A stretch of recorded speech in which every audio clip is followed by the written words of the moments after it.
I've always been interested in the idea of the Roman clock, which, if you're not familiar, the Romans used to keep time by basically having giant vessels draining with water.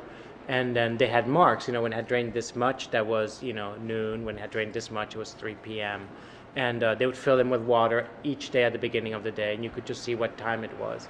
I was always interested in that, but of course you can't do that in a contemporary exhibition space because where does the water go, right? So as soon as I came here and I saw these slanted, basically this was basically for blood and for washing their carcasses and washing the space, I thought, this is a place where this can happen. And Peter had spoken about that this building is going to be demolished and it's going to be lost, yet at the same time the High Line, instead of being demolished, it's actually going to be restored and transformed. So I'm always interested in the idea of the passing of time and the loss of memory or the regaining of memory.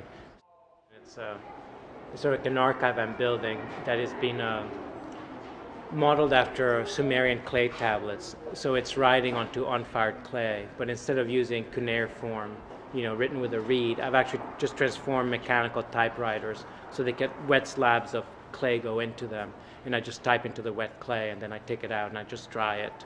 And it's permanent, but it begins its own disintegration almost immediately. Just as you handle it, a little bit of dust stays with you. If you mail it, it'll probably break.